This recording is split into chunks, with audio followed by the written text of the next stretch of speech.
Hello everybody, my name is Ilya. And my name is Tylor. Together we make up Kovray, a couple that loves to play board games. And goblins. I don't like goblins. But you're wearing green. That doesn't mean I like goblins. Does that mean you're a goblin? What I do like is Goblin Vaults. Boom! Goblin Vaults is designed by Matejka and Schlautman, and it's published by Thunderworks Games. In Goblin Vaults, you're going to want to collect the most gears, as that's the most valued currency in the game. You'll want to do this by drafting cards into your vault and just hoping that the position of all your little treasures is perfect. But with that said, let's give you a quick overview of how to play. In Goblin Vaults, you'll take a role of a faction to complete and earn the most gears in the 9 rounds by having the best cards in your vault. Each round you'll have 3 phases: Scheme, Vault, and Warden phase. In the Scheme phase, you'll take turns bidding on the cards in the center. Card strength in the game is determined by the suit and value. The Warden's card suit is considered stronger than every card of any other suit regardless of value. Value is then evaluated. As players take turns bidding, if there's a bid already present at a card and you choose to underbid, meaning your bid will not be stronger than the card present, you'll have to add 1 gear token to the winning bid. Lastly, if you play a card whose suit matches the Warden card, you may immediately take an optional Warden action. This is either moving a card in your vault or discarding a card to the bottom of the loot deck and drawing a new card. Once all the bids are in, it's the Vault phase. This is where players collect the cards and add them to their vault. If a card has no bids, a gear token is added to the card from the supply. If a card has 1 bid, the sole bidder retrieves the card and their faction marker and adds it to their vault, collecting any gear tokens on the card. The card they bid with will then take place of the card retrieved from the block. Each player's vault will have 4 vertical chambers that contain a maximum of 3 cards each. Each chamber will have 3 tiers. When adding a card to your vault, it can be placed in any chamber with an empty position. You'll always place cards in order from top to bottom. If there are multiple bids, the player with the winning bid obtains the card from the block as described with 1 bid. Each player with a non-winning bid will retrieve their own bid to their vault instead. And that's the Vault phase. Last is the Warden phase. The current first player may, if they wish, swap the Warden card with one of the 3 cards in the block. The game then continues. Once the last card has been played from everyone's hands, it's time to move to final scoring. You'll first add up your gear tokens. Every player will then score gears for each card positioned in a matching tier in their vault. 1 gear for each tier 1 icon in tier 1, 2 gears for each tier 2 icon in tier 2, and 3 gears for each tier 3 icon in tier 3. You'll then gain 2 gears for each associated faction icon in your vault, and finally you'll score gears based on the goal cards, which are presented at the start of the game. You'll tally up your gears and the player with the most wins. Will you be the most sneakiest of goblins and successfully fill your vault with the best things? Gears are churning! Wow. Now let's jump right into our first thoughts. What do you think of the game? Yeah, I was actually, well, not actually. I was thoroughly surprised by this game. It was a lot of fun. First I want to say is I'm not super into bidding games, but this is like a bid/trick-taking game, I think. And it's very, very interesting where you've got a lot of options to choose from. I really enjoyed my experience with this game. I feel like as soon as we played it, I wanted to play it again and show it to different people and keep experiencing it because there's so many different goals and there's so much variability in it. Yeah. It has a special place in my heart now. Aww. Just like this little goblin. I think that's more like Goose. Goose? Goose, the cat Goose. Anyways, moving on. If we were to suggest this game to other people, we might actually compare it to one of these games. Do you want to go first? Yeah, that was a good transition. Now, I'm thinking Ahonomy from Pandasaurus. So the reason I said Ahonomy is because in that game you're drafting cards and you're trying to get points through various different cards that you collect. But in this game, you're bidding for cards, and then the cards that you take, you're building in your little chambers, trying to make sure they're in the right position and score the most points. In Ohanomy, they have to be like in ascending order basically, and when you add cards, they have to like either go on the top or the bottom and kind of create that sequence. And you can only have 3. Yeah, and this game feels similar. You can only have 4 chambers, and once you place a card, that's where it's going to be. There is some moving mechanics, but I think that it just was my instant connection in my brain there. Yeah, I don't know if it was because of... I like that connection, but I don't... My connection is maybe a stretch, but for some reason, I think of Nidavellir for Goblin Vaults. Obviously, Nidavellir... Well, not obviously, but that game is a little bit heavier than this game. I think the reason that it reminds me so much of that game, though, is because of the bidding and draft mechanic, where you are, like, bidding a certain amount of money, which would be your card in this game, on a particular opportunity to take a card, and then you're hoping you're going to be able to take that card. So the nice thing is you do have like open information in this game. If you're the last to play particularly, you can kind of decide whether or not you're going to overthrow somebody or take a different card maybe, which is always nice because some of the cards in your hand are way better than some of the cards out there. That's true. But my point being is that at the end of that, you'll end up grabbing one of the cards, and like in Ohanomy and in Nidavellir, you'll place them into your like tableau, and you kind of want to try and balance them out. Where in Nidavellir, like every time you complete a full row, you get a bonus. I think like here it's like you're trying to do them in a certain way to maybe complete some of the goals up there. So on a lighter note, I think Goblin Vaults definitely has nodes of Nidavellir, and if you're looking for more of like a lighter game, quicker game, then I would suggest this one. And then you can even make a game night out of it. Exactly. I like that comparison. I don't think it's a stretch at all.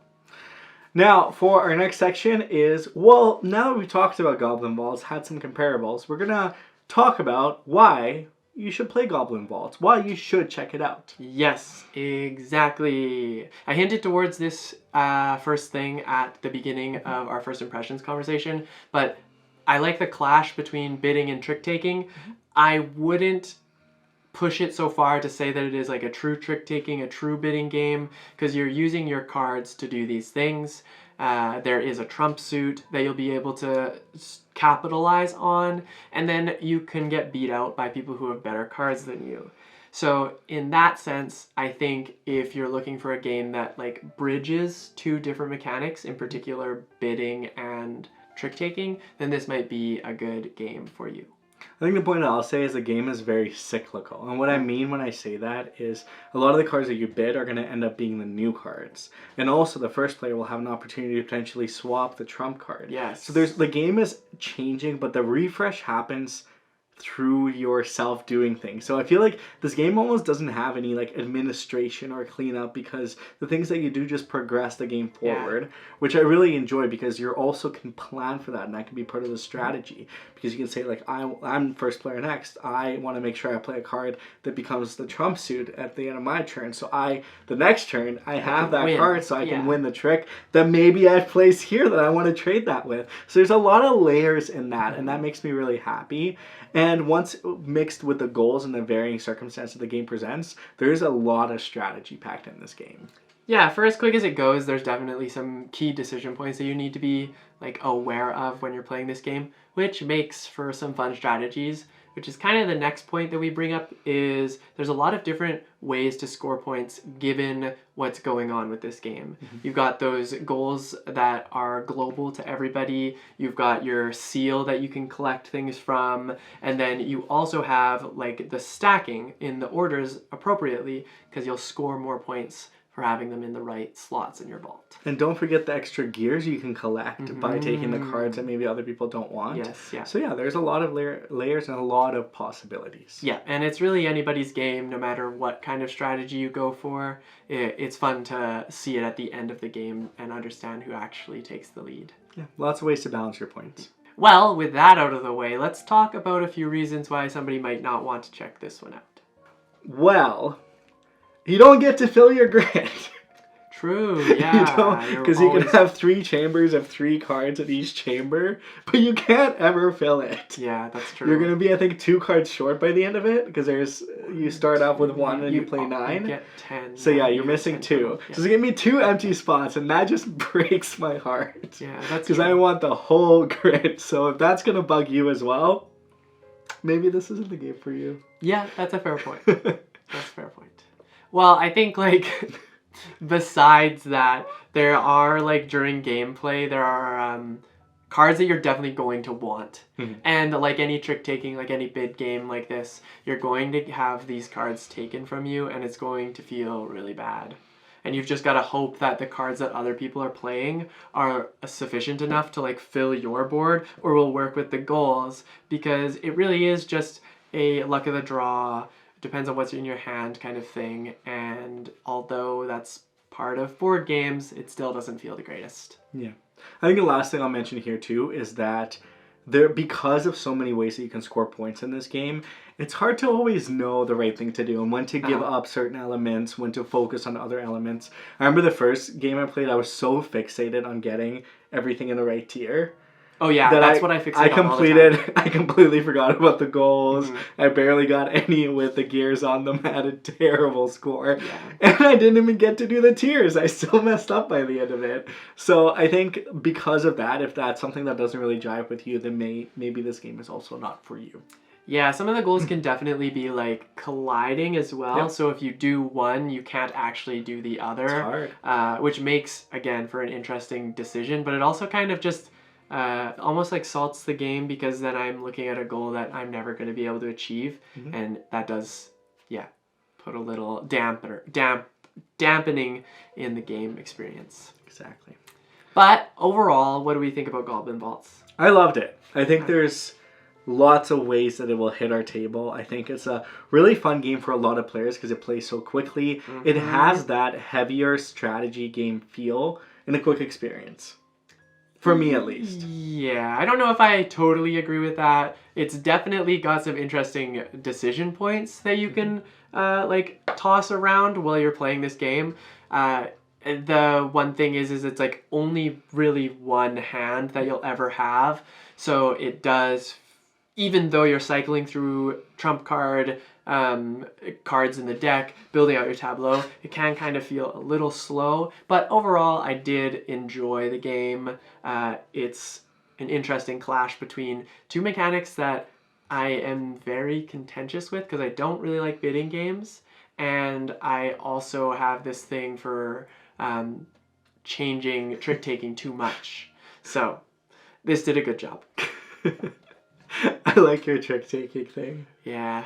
It's honestly just a feeling. Very particular about trick-taking games. They're either a hit or they're not a hit. Yes, yeah. There's no in between. There's a word for it, actually. I think it's part of like Japanese culture. I wish I could remember what it was, but it essentially means like it doesn't, like, you can't really put it into words about why you don't necessarily enjoy something, the way they've changed something, but it just doesn't feel right.